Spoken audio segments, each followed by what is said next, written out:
जय माता दी। नमस्कार दोस्तों, स्वागत है आप सभी का हमारे YouTube चैनल लक्ष्मी शर्मा की कहानियां पर। प्यारे भक्तगणों, आज आप नवरात्रि के 9वां दिन में सुनेंगे माँ सिद्धिदात्री की कथा। नवरात्रि का 9वां दिन माँ सिद्धिदात्री की पूजा की जाती है। सिद्धि का अर्थ है अलौकिक शक्ति और दात्री का अर्थ दाता या प्रदान करने वाली होता है। सिद्धिदात्री का यह स्वरूप सभी दिव्य आकांक्षाओं को पूर्ण करने वाला होता है। इस रूप में माँ कमल पर विराजमान है। माता के 4 हाथ हैं। उनके चारों हाथों में कमल, गदा, चक्र और शंख धारण करती है। माता का वाहन सिंह है। माता अज्ञानता दूर करने वाली है। ज्ञानों के अनुसार माँ सिद्धिदात्री की पूजा करने से अनिमा, महिमा, गरिमा, लघिमा, प्राप्ति, परकाम्य, ईशित्व और वशिष्ठत्व 8 सिद्धियां प्राप्त होती है और असंतोष, आलस्य, ईर्ष्या, द्वेष आदि से छुटकारा मिलता है। माँ सिद्धिदात्री की कथा। पुराणों के अनुसार भगवान शिव ने माँ सिद्धिदात्री की पूजा करके सभी प्रकार की सिद्धियों को प्राप्त किया था। उनका आधा शरीर स्त्री का हो गया था, इसलिए उन्हें अर्ध नारेश्वर के नाम से भी जाना जाता है। एक समय पे जब सृष्टि में अंधकार छा गया था, तब एक दिव्य शक्ति ने जन्म लिया जो महाशक्ति के अलावा कोई नहीं थी। देवी शक्ति ने ब्रह्मा, विष्णु और महादेव की त्रिमूर्ति को जन्म दिया और तीनों को दुनिया के लिए अपने कर्तव्य को निभाने के लिए अपनी भूमिकाओं को समझाने की सलाह दी। उनके कहे अनुसार त्रिदेव एक महासागर के किनारे बैठ गए और कई वर्षों तक तपस्या की। तब माँ देवी ने सिद्धिदात्री के रूप में उन्हें दर्शन दिए और तीनों को अपनी शक्तियों के रूप में पत्नियां दी, ताकि वो लोग उनकी मदद से सृष्टि रचना का कारोबार कर सके। और धीरे धीरे सृष्टि में सब कुछ निर्माण हुआ। इस तरह माँ सिद्धिदात्री की कृपा से सृष्टि की रचना, पालन, संहार का कार्य संचालित हुआ। प्रेम से बोलिए माँ सिद्धिदात्री की जय। प्राचीन काल में धरती पर दुर्गम नाम का एक दैत्य निवास करता था। वह बड़ा दुर्दांत और अत्याचारी था। बल भी उसके शरीर में अपरिमित था। वह जब जोर से हंसता था तो उसके मुख से अग्नि की चिंगारियां निकलती थी। दुर्गम ऋषि मुनियों और संतों पर अपना अधिकार स्थापित करना चाहता था। उन्हें अपने संकेत पर चलाना चाहता था, पर प्रयत्न करने पर भी उसकी यह इच्छा पूरी नहीं हो पाती थी। कारण यह था कि ऋषि मुनियों के पास वेदों का ज्ञान था, सिद्धियां थी। दुर्गम जब भी आक्रमण करता था, वह उनकी सिद्धियों और शक्तियों से पराजित हो जाता था। उसने सोचा कि जब तक ऋषियों मुनियों के पास वैद रहेंगे, वह उन पर आधिपत्य स्थापित नहीं कर सकेगा। किसी प्रकार उनसे वैद छीन लेने चाहिए। यह सोचकर वह वेद प्राप्त करने के लिए ब्रह्मा जी की तपस्या करने लगा। तप करते करते 100 वर्ष बीत गए। उसकी कठिन तपस्या को देखकर ऋषि मुनि भयभीत हो उठे। वेदों के पंडित कांपने लगे। उन्होंने एक साथ मिलकर दुर्गम के तप को भंग करने का बड़ा प्रयत्न किया, पर दुर्गम हिमालय की तरह अपने स्थान पर अडिग बना रहा। दुर्गम ने अविचलित रूप से 1000 वर्षों तक तप किया। आखिर ब्रह्मा जी का आसन हिला। उन्होंने प्रकट होकर दुर्गम से कहा, वत्स, मैं तुम्हारी तपस्या से प्रसन्न हूँ, बोलो तुम्हें क्या चाहिए। दुर्गम ने ब्रह्मा जी को प्रणाम करते हुए कहा, भगवान, यदि आप मेरी तपस्या से प्रसन्न हैं, तो मुझे वेद चाहिए। ब्रह्मा जी वरदान देकर चले गए। वेद दुर्गम के पास आ गए। ऋषि मुनि वेद ज्ञान से वंचित हो गए। उनकी सिद्धियां और शक्तियां लुप्त हो गई। यज्ञ बंद हो गए। यज्ञों में दी जाने वाली हवियां भी बंद हो गई। हवियों से परिपुष्ट होने वाले देवता निर्बल हो गए। दुर्गम ने देवलोक पर आक्रमण करके सहज ही उसे अपने अधिकार में ले लिया। देवता देवलोक छोड़कर भाग गए। उधर धरती पर पानी न बरसने के कारण अकाल पड़ गया। मनुष्य, पशु, पंछी सभी जल और अन्न के अभाव में भूखे मरने लगे। चारों ओर हाहाकार मच गया।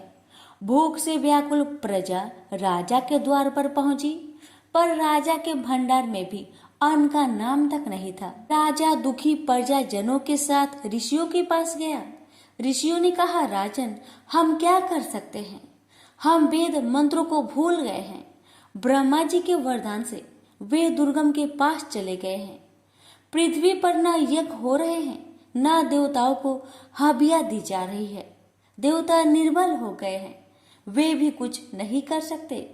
इस महासंकट को दूर करने के लिए क्या किया जाए, सोच विचार होने लगा। आखिर में निश्चय हुआ कि हम सबको शक्ति की आराधना करनी चाहिए। राजा, प्रजाजन, ऋषि मुनि नदी तट पर उपस्थित हुए और अंतरकंठ से देवी को पुकारने लगे, माँ, हम दुखियों की रक्षा करो, हम तुम्हारी शरण में हैं। इस महाभयानक संकट की घड़ी में तुम्हें छोड़कर हमारा और कौन सहायक है? हे जगजननी, हम पर दया करो, हमें इस संकट से उबारो।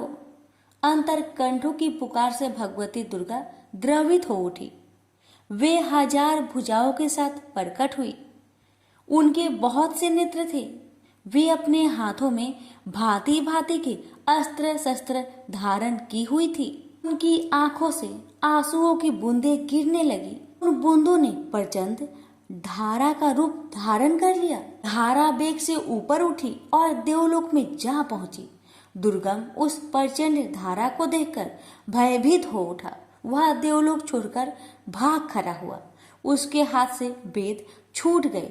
धारा वेदों को लेकर धरती पर लौट आई। उसने वेदों को ऋषि मुनियों को सौंप दिया। ऋषि मुनियों ने माँ दुर्गा से प्रार्थना की, माँ, अब आप हमें छोड़कर न जाए, या धरती पर निवास कीजिए। भगवती दुर्गा ने ऋषि मुनियों की प्रार्थना स्वीकार कर ली। वे अपने लोक में न जाकर धरती पर ही रह गई। कहते हैं, सहारनपुर की शाकंभरी देवी वही देवी है जिनकी आंसुओं की प्रचंड धारा में दुर्गम सदा सदा के लिए लुप्त हो गया था और जिन्होंने उनसे वेद भी छीनकर पुनः ऋषियों को सौंप दिए थे।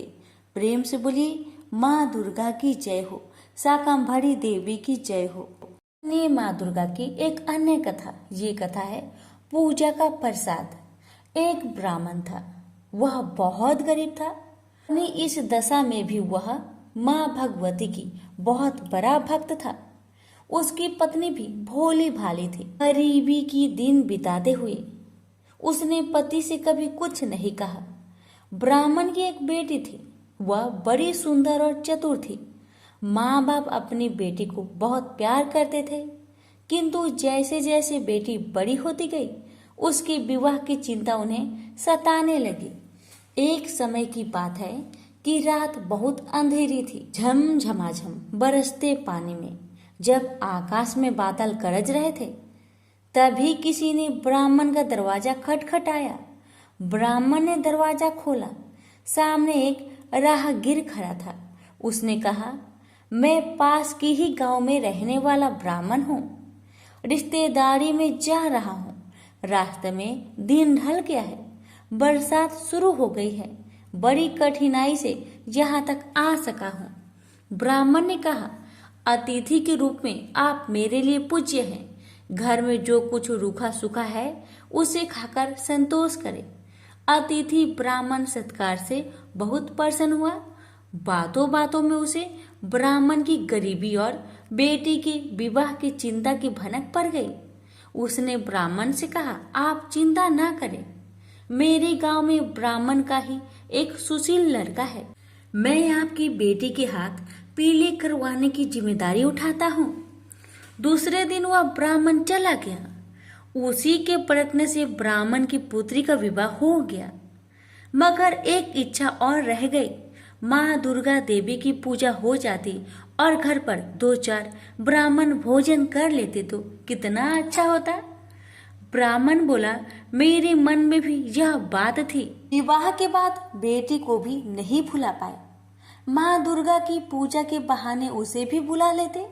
नवरात्रि आ रहे हैं मगर पूजा यूं थोड़ी ही होती है, पैसे तो चाहिए था, कहाँ से लाऊं पैसा। पत्नी बोली, मन में संकल्प है तो काम अवश्य पूरा होगा, माँ दुर्गा की कृपा होगी।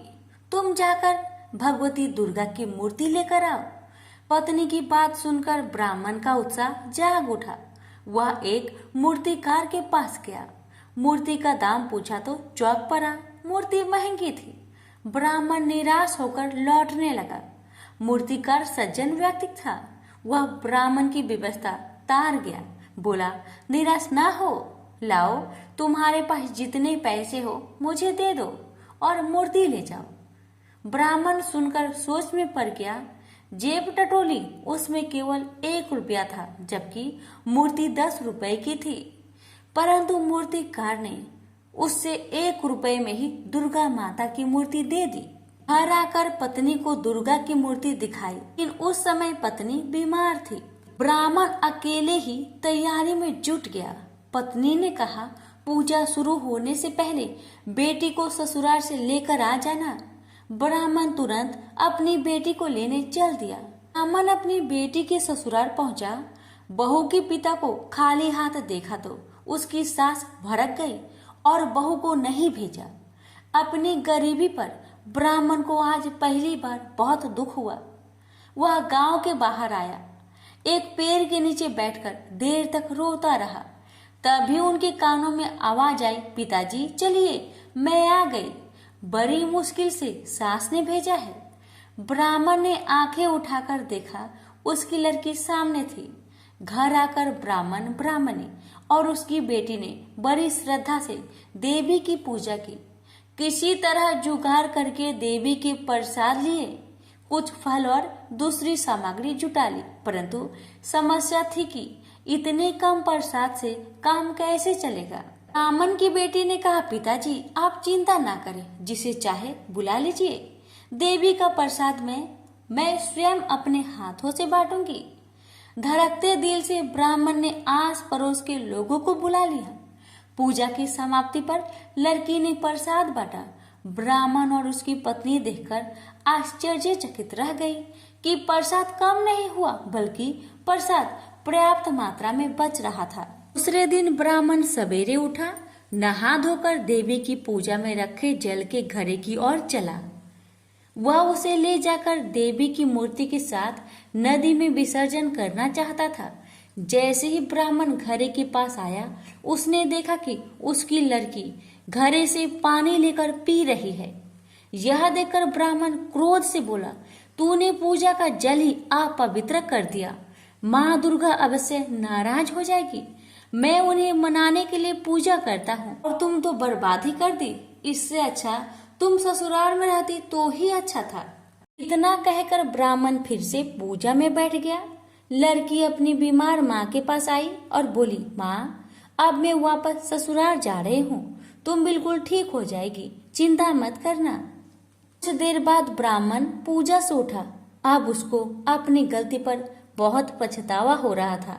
ने अपनी बिटिया रानी को क्यों डांटा, मुझे नहीं डांटना चाहिए था। तभी पत्नी फटाक से बिस्तर से उठकर आई और बोली, बिटिया को क्या कहा, मेरी बिटिया तो चली गई, प्रसाद भी नहीं ले गई। ब्राह्मण ने कहा, बस क्या बताओ, मुझसे गलती हो गई। तुम खाट से उठकर यहाँ क्यों चली आई? जाकर आराम करो, तुम्हारा तबीयत खराब है ना। पत्नी बोली, नहीं, मैं अब बिल्कुल ठीक हूँ। देखो मेरा बुखार भी नहीं है और मुझे कमजोरी भी नहीं लग रही है। तुम प्रसाद के कुछ फल ले जाओ और मेरी बेटी के ससुराल में देकर आओ। पत्नी की बात सुनकर ब्राह्मण देवी की पूजा का फल लेकर तुरंत घर से निकल गया और बेटी के ससुराल में पहुंचा। बेटी से जाकर कहा, अरे तुम नाराज होकर चली आई, तुम प्रसाद भी लेकर नहीं आई। बेटी, माँ बाप से कोई इस तरह नाराज नहीं होता है। पिता की बात सुनकर बेटी ने कहा, पिताजी मैं तो यही थी, आपके साथ गई ही नहीं। लड़की बोली। अब ब्राह्मण का सर चकरा गया। ब्राह्मण ने सारी बात अपनी बेटी को बताई। यह सुनकर सभी चकित रह गए थे। ब्राह्मण बोला, वह और कोई नहीं, माँ दुर्गा ही थी। माँ ने अपने घड़े का जल स्वयं ही पी लिया था, अपनी पूजा का फल स्वयं ही खाए। मैं तो धन्य हो गया। ससुराल वाले भी लज्जित थे कि उन्होंने बहू को उसके मायके में नहीं भेजा। प्रेम से बोलिए माता रानी की जय। सुनिए एक अन्य कथा। ये कथा है माँ दुर्गा से जुड़ी रेवती नक्षत्र की कथा। प्राचीन काल में ऋषित्वक नाम का एक मुनि थे। उनकी बुद्धि बड़ी विलक्षण थी। उनके यहाँ समयानुसार पुत्र उत्सव हुआ। रेवती का चौथा चरण गंडात होता है, उसी में उस बालक की उत्पत्ति हुई। मुनि ने उस लड़के की जात कर्म आदि सभी क्रियाएं सविध संपन्न की थी। चूड़ाकरण और उपनयन आदि संस्कार भी संपन्न किए। महात्मा ऋतुवाक के यहाँ जब से उस पुत्र का जन्म हुआ, तभी से वे रोग और शोक से चिंतित रहने लगे। क्रोध और लोभ उन्हें सदा घेरे रहते थे। माता की भी यही स्थिति हो गई। उसे निरंतर अनेक रोग सताने लगे। वह उदास होकर चिंता में डूबी रहती थी। वह लड़का भी उद्दंड हो गया। तब मुनि अत्यंत चिंतित होकर सोचने लगे, कौन सा ऐसा कारण है जिससे मेरा यह पुत्र महान दुष्ट हो गया है। यह सोचकर वे गर्ग जी के पास गए और उनसे पूछा, भगवान आप ज्योतिष शास्त्र आचार्य हैं, मेरे पुत्र के दुराचारी होने का क्या कारण है। गर्ग जी बोले, मुने पुत्र के दुष्चरित्र होने में न तुम कारण हो और न माता तथा न कुल ही। रेवती का अंतिम चरण गंडात होता है, यही कारण है। क्योंकि मुने वही निंदित बेला तुम्हारे इस पुत्र के जन्म समय में बीत रही थी। अतः तुम्हें दुखी करना इसका स्वभाव बन गया, दूसरा कोई भी कारण नहीं है। तुम उस दुख को दूर करने के लिए भगवती दुर्गा की आराधना करो। यत्न पूर्वक सुपूजित होने पर वे संपूर्ण विघ्न शांत कर देती है। गर्ग जी की बात सुनकर ऋतुवाक मुनि क्रोध से मूर्छित हो गए। उन्होंने रेवती को श्राप दिया, वह आकाश से गिर जाए। उस समय नक्षत्र मंडल चमक रहा था, उधर सबके नेत्र लगे हुए थे। इतने में ही मुनि के श्राप से रेवती नक्षत्र आकाश से टूटकर उदगिरी पर आ पड़ा। रेवती के गिरने से वह पर्वत रेवतरु नाम से प्रसिद्ध हो गया। तब से उस पर्वत की शोभा और भी अधिक बढ़ गई। यो रेवती को श्राप देने के पश्चात मुनिवर ऋतुवाक गर्ग जी के कथानुसार भगवती दुर्गा की आराधना करके सुख और सौभाग्य से संपन्न हो गए। रेवती नक्षत्र का जो तेज पर्वत पर गिरा, उससे एक कन्या उत्पन्न हो गई। जगत में अनुपम सुंदरी होकर वह दूसरी लक्ष्मी की भांति शोभा पाने लगी। रेवती के तेज से प्रकट होने वाली उस कन्या पर मुझ ऋषि की दृष्टि पड़ी। उसे देखकर वे प्रसन्न हो गए और उसका नाम रेवती रख दिया। महर्षि परमुज का आश्रम कुमुदगिरी पर था। उस कन्या को वे अपने स्थान ले आए और पुत्री की भांति धर्म पूर्वक उसके पालन पोषण की व्यवस्था कर दी। जब कुछ समय बाद वह सुंदर कन्या युवती हो गई, तब उसे देखकर कौन इसके योग्य वर होगा, ये मुनि विचार करने लगे। बहुत खोजबीन करने पर भी उस कन्या के अनुरूप वर पाने में उन्हें सफलता न मिल सकी। तब वे अग्निशाल में जाकर अग्निदेव की उपासना करने लगे।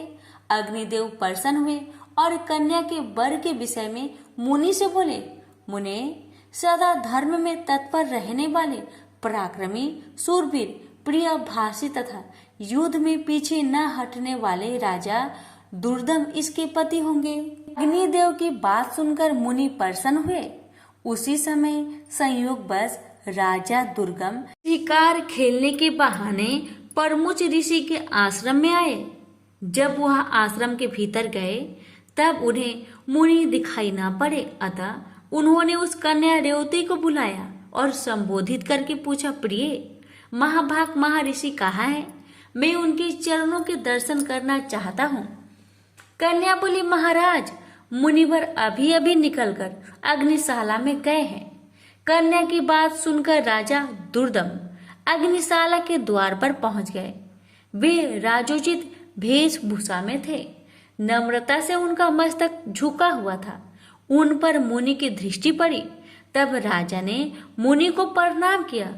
मुनि ने अपने एक शिष्य से कहा, गौतम, अर्घ्य उपस्थित करो। ये राजा अर्घ्य पाने के अधिकारी है, क्योंकि बहुत दिनों में इनका आगमन हुआ है। और खास बात तो यह है कि यह हमारे जमाता है। यह कहकर मुनि ने उन्हें अर्घ्य दिया और राजा ने उसे स्वीकार भी कर लिया।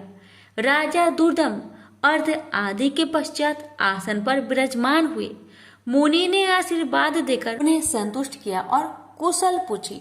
कहा, राजन, तुम्हारी सेना खजाना, त्रिमंडली, भृत्य वर्ग, मंत्री वर्ग, देश नगर और स्वयं आत्मा में किसी प्रकार की अशांति तो नहीं है। तुम्हारी पत्नी की तो कुशल पूछनी ही नहीं है, क्योंकि वह तो मेरे यहाँ ही ठहरी हुई है। इसी से मैंने उसका समाचार नहीं पूछा। राजा ने कहा, भगवान, आपकी कृपा से सर्वत्र कुशल है, पर मुझे यह बहुत आश्चर्य हो रहा है कि आपने मुझे जमाता कहा है। अतः मेरी कौन सी पत्नी आपके यहाँ है? मुनि बोले, राजन, जो जगत में आदित्य सुंदरी है, वह रेवती नाम की तुम्हारी पत्नी यहाँ है। वह किसी प्रकार तुम्हारी भार्या हुई, यह रहस्य तुम नहीं जानते। राजा ने कहा, प्रभु, की सुभद्रा आदि भार्याएं घर पर है, उन्हीं को मैं जानता हूँ। रेवती के संबंध में तो मैं कुछ भी नहीं जानता। मुनि बोले, राजन, तुमने अभी जिसे प्रिय शब्द से संबोधित किया है, वही तुम्हारी प्रेयसी भार्या है। एक क्षण भी तो नहीं हुआ तुम इसे भूल गए। राजा ने कहा, मुनि, आप जो कह रहे हैं वह ठीक है। मैंने वैसे ही प्रिय शब्द कहकर बुलाया। इसमें मेरी कोई भी कुतिसित भावना नहीं थी। इस संबंध में आप मुझ पर अप्रसन्न न हो। मुनि बोले, राजन, तुम ठीक कहते हो। तुम्हारे मन में कोई बुरा विचार नहीं है। तो अग्निदेव की प्रेरणा से तुम्हें ऐसे शब्द का उच्चारण करना पड़ा। इस कन्या के पति कौन होंगे? यह बात अभी मैंने अग्निदेव से पूछी थी। उन्होंने कहा है, राजा दुर्दम कन्या के स्वामी होंगे। इसे कोई नहीं टाल सकता। इसलिए राजन, मैं यह कन्या तुम्हारी सेवा में समर्पित करता हूँ। इसे स्वीकार करो। तुमने इसे प्रिय शब्द से संबोधित किया था। विषय में तो कुछ विचार ही नहीं करना चाहिए।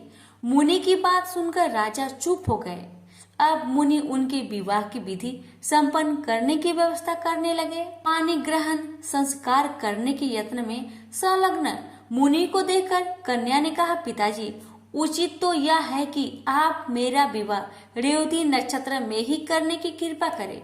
मुनि बोले, बत्से, अनेकों विवाहिक नक्षत्र है, फिर रेवती नक्षत्र में ही क्यों विवाह करें? रेवती तो इस समय नक्षत्र मंडल में है भी नहीं। कन्या ने कहा, रेवती से भिन्न नक्षत्र मेरा विवाह संस्कार सुमोचित न होगा। अतएव मैं आपसे प्रार्थना करती हूँ, इस नक्षत्र में ही मेरी विवाहिक रस्में संपन्न करने की कृपा करें। मुनि बोले, बहुत समय पहले ऋतुवाक मुनि ने रेवती को नक्षत्र मंडल से नीचे गिरा दिया था। अब वहाँ स्थान नहीं रहा है। फिर उसी नक्षत्र में विवाह करने के लिए तुम क्यों जोर दे रही हो? कन्या बोली, क्या केवल ऋतुवाक मुनि ने ही तपस्या की है? मन, वाणी अथवा कर्म से ऐसी तपस्या करने की क्या आप में योग्यता नहीं है? आप तो जगत की रचना करने में समर्थ हैं। मैं आपका तपबल खूब जानती हूँ। अतः आप रेवती को नक्षत्र मंडल में पुनः स्थापित करके उसी नक्षत्र में मेरा विवाह कीजिए। मुनि बोले, तुम्हारा कल्याण हो। तुम जैसा कहती हो ऐसा ही होगा। मैं तुम्हारे लिए आज ही रेवती नक्षत्र को शुभ मार्ग में स्थित करके उसी नक्षत्र में तुम्हारा विवाह संस्कार संपन्न करूंगा। यह कहकर मुनि ने अपनी तपस्या के प्रभाव से उसी समय रेवती को नक्षत्र मंडल में पूर्ववत स्थापित कर दिया। फिर उसी नक्षत्र में वैवाहिक विधि के अनुसार मुनि ने राजा दुर्दम को वह रेवती नामक कन्या सौंप दी। विवाह कर देने के पश्चात मुनि ने राजा से कहा, वीर, तुम्हें क्या पाने की इच्छा है, कहो, उसे मैं पूर्ण करने को उद्धत हूँ। राजा बोले, मुनिवर, मैं स्वयंभू मनु का वंशक हूँ। आपकी कृपा से मुझे मनवंतर का आदि शास्त्र पुत्र प्राप्त हो, यह मेरी अभिलाषा है। मुनि ने कहा, राजन, यदि तुम्हारी इच्छा ऐसी है तो भगवती दुर्गा की आराधना करो, तब मनवंतर का स्वामी पुत्र तुम्हें अवश्य प्राप्त होगा। श्रीमद् देवी भागवत 5वां पुराण है। उसकी 5 आवृत्तियां श्रवण करने से तुम अपने मन के अनुसार पुत्र प्राप्त कर लोगे। इस रेवती के गर्भ से 5वां यानी रेवत नाम मनु उत्पन्न होगा। मुनि की यो कहने पर राजा ने उनके चरणों में मस्तक झुकाया और अपनी पत्नी को साथ लेकर वे अपने नगर को चले गए और राजगद्दी पर बैठकर उन्होंने शासन आरंभ कर दिया। एक बार महात्मा लोमश जी राजभवन में पधारे। राजा ने प्रणाम करके उनका स्वागत सत्कार किया और हाथ जोड़कर कहा, मुने, आप सर्वसमर्थ है, मुझे पुत्र पाने की इच्छा है, अतः आप श्रीमद् देवी भागवत नाम का पुराण सुनाने की कृपा कीजिए। राजा की बात सुनकर लोमश जी बड़े प्रसन्न हुए और बोले, राजन, तुम धन्य हो। तभी तो त्रिलोक जननी भगवती दुर्गा में तुम्हारी ऐसी भक्ति जागृत हो गई है। जो भगवती जगदम्बिका देवता, दानव और मनुष्य की परम आराध्य है। उनमें जब तुम्हारी भक्ति हो गई तब फिर तुम्हारा कार्य सिद्ध होने में क्या संदेह है। अतएव मैं तुम्हें देवी भगवत पुराण अवश्य सुनाऊंगा। उसके श्रवण मात्र से कोई भी पदार्थ पाने की इच्छा शेष नहीं रहती। यह कहकर लोमश जी ने शुभ मुहूर्त में कथा आरंभ कर दी। समय व्यतीत होने पर भगवती की कृपा से रानी को लोक का कल्याण करने वाला गर्भ ठहर गया। गर्भ की अवधि पूर्ण होने पर ग्रहों के उत्तम युग में रानी ने पुत्र को जन्म दिया। पुत्र जन्म की बात सुनकर राजा की खुशी का ठिकाना न रहा। फिर रेवत नाम से विख्यात वह बालक संपूर्ण क्रियाओं का परगामी, धर्मात्मा, धर्म का प्रवचन एवं अनुष्ठान करने वाला, परम पराक्रमी तथा अस्त्र बेताओं में सर्वश्रेष्ठ निकला। तदंतर ब्रह्मा जी ने रेवत को मनु के पद पर प्रतिष्ठित कर दिया। रेवत मनवंतर के स्वामी बनकर धर्म पूर्वक पृथ्वी पर शासन करने लगे। प्रेम से बोलिए जगदम्बा माता की जय। देवताओं का देवी की स्तुति करना और देवी का देवताओं को वरदान देना। महर्षि मेधा कहते हैं, दैत्य के मारे जाने पर इंद्रादि देवता अग्नि को आगे करके कात्यायनी देवी की स्तुति करने लगे। उस समय अभीष्ट की प्राप्ति के कारण उनके मुख खिले हुए थे। देवताओं ने कहा, हे शरणागतों के दुख दूर करने वाली देवी, तुम प्रसन्न हो जाओ। हे संपूर्ण जगत की माता, तुम प्रसन्न हो जाओ। विधेश्वरी, तुम सबकी रक्षा करो, क्योंकि तुम इस जड़ और अजर की ईश्वरी हो। देवी, तुम इस संपूर्ण जगत की आधार रूप हो, क्योंकि तुम पृथ्वी रूप में भी स्थित हो और अत्यंत पराक्रम वाली देवी हो। तुम विष्णु की शक्ति हो और विश्व के बीच परम माया हो। तुमने ही यह संपूर्ण जगत मोहित कर रखा है। तुम्हारे प्रसन्न होने पर ही यह पृथ्वी मोक्ष को प्राप्त होती है। हे देवी, संपूर्ण विद्याएं तुम्हारी ही भिन्न भिन्न स्वरूप है। इस जगत में जितनी स्त्रियां हैं वह सब तुम्हारी ही मूर्तियां हैं। एकमात्र तुमने ही इस जगत को व्याप्त रखा है। तुम्हारी स्तुति किस प्रकार हो सकती है, क्योंकि तुम परम बुद्धि रूप हो और संपूर्ण प्राणी रूप स्वर्ग और मुक्ति को देने वाली हो। अतः इस रूप में तुम्हारी स्तुति की गई है। तुम्हारी स्तुति के लिए इससे बढ़कर और युक्तियाँ क्या हो सकती है। संपूर्ण जनों के हृदय में बुद्धि रूप होकर निवास करने वाली स्वर्ग तथा मोक्ष प्रदान करने वाली नारायणी देवी, तुमको नमस्कार है। काला काष्ठा आदि रूप से अवस्था परिवर्तन की और ले जाने वाली तथा प्राणियों का अंत करने वाली नारायणी, तुमको नमस्कार है। हे नारायणी, संपूर्ण मंगलों के मंगल रूप वाली, हे शिवे, हे संपूर्ण प्रयोजनों को सिद्ध करने वाली, हे शरणागत वत्सला, 3 नेत्रों वाली गौरी, तुमको नमस्कार है। सृष्टि स्थिति तथा संहार की शक्ति भूता सनातनी देवी, गुणों का आधार यथा सर्व सुखमयी नारायणी, तुमको नमस्कार है।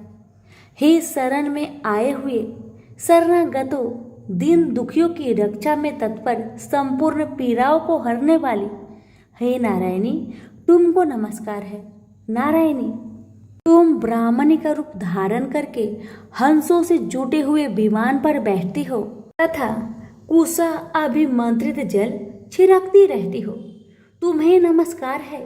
महेश्वरी रूप से त्रिशूल, चंद्रमा और सर्पों को धारण करने वाली हे महावृषभ वाहन वाली नारायणी, तुम्हें नमस्कार है। मोरों तथा कुकटों से घिरी रहने वाली महाशक्ति को धारण करने वाली कौमारी रूप धारिणी निष्पाप नारायणी, तुम्हें नमस्कार है। शंख, चक्र, गदा और शंख धनुष रूपा आयुधों को धारण करने वाली वैष्णवी शक्ति रूप नारायणी, तुम हम पर प्रसन्न हो, तुम्हें नमस्कार है। दांतों से पृथ्वी धारण करने वाली वरा रूपिणी कल्याणमयी नारायणी, तुम्हें नमस्कार है। उग्र नरसिंह रूप दैत्यों को मारने वाली त्रिभुवन की रक्षा में संलग्न रहने वाली नारायणी, तुम्हें नमस्कार है। मस्तक पर किरीट और हाथों में महावज्र धारण करने वाली सहस्त्र नेत्रों के कारण उज्ज्वल वृतासुर के प्राण हरने वाली ऐन्द्री, हे नारायणी, तुम्हें नमस्कार है। हे शिवदूती स्वरूप से दैत्यों की महासेना को नष्ट करने वाली, हे घोर रूप वाली, हे महाशब्द वाली, हे नारायणी, तुम्हें नमस्कार है। दांतों के कारण विकराल मुख वाली मुंड माला से विभूषित मुंड मर्दिनी चामुंडा रूपा नारायणी, तुम्हें नमस्कार है। लक्ष्मी, लज्जा, महाविद्या, श्रद्धा, पुष्टि, स्वाधा, ध्रुवा, महारात्रि तथा महाविद्या रूप नारायणी, तुमको नमस्कार है। मेधा सरस्वती, सर्वोत्कृष्ट ऐश्वर्य रूपिणी बाबड़ी, तामसी, नियंता तथा ईशा रूपिणी नारायणी, तुम्हें नमस्कार है। सर्व स्वरूप, सर्वेश्वरी, सर्वशक्ति युक्त हे देवी, हमारी भय से रक्षा करो, तुम्हें नमस्कार है। हे कात्यायनी, तीनों नेत्रों से भूषित यह तेरा सौम्य मुख सब तरह के डरों से हमारी रक्षा करे, तुम्हें नमस्कार है। हे भद्रकाली, ज्वालाओं के समान भयंकर, अति उग्र और संपूर्ण असुरों को नष्ट करने वाला तुम्हारा त्रिशूल हमें भयों से बचाए, तुमको नमस्कार है।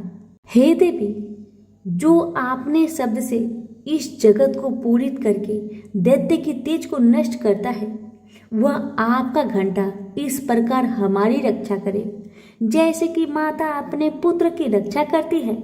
हे चंडिके, असुरों के रक्त और चर्बी से लथपथ जो आपकी तलवार है, वह हमारा मंगल करे, हम तुमको नमस्कार करते हैं। हे देवी, तुम जब प्रसन्न होती हो संपूर्ण रोगों को नष्ट कर देती हो और जब रुष्ट हो जाती हो तो संपूर्ण वांछित कामनाओं को नष्ट कर देती हो।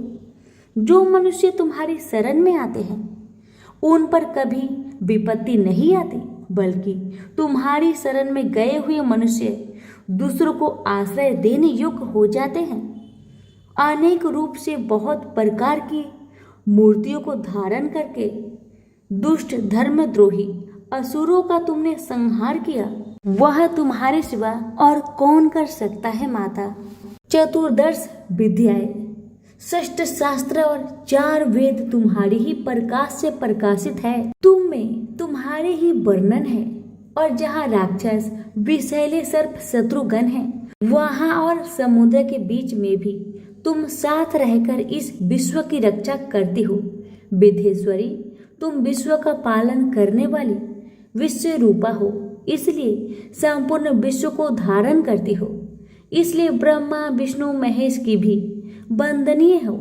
जो भक्ति पूर्वक तुमको नमस्कार करते हैं वह विश्व को आश्रय देने वाले बन जाते हैं। हे देवी, तुम प्रसन्न हो और असुरों को मारकर जिस प्रकार हमारी रक्षा की है, ऐसे ही हमारे शत्रुओं से सदा हमारी रक्षा करती रहो। संपूर्ण जगत के पाप नष्ट कर दो और पापों तथा उनके फल स्वरूप होने वाली महामारी आदि बड़े बड़े उपद्रव को शीघ्र दूर कर दो।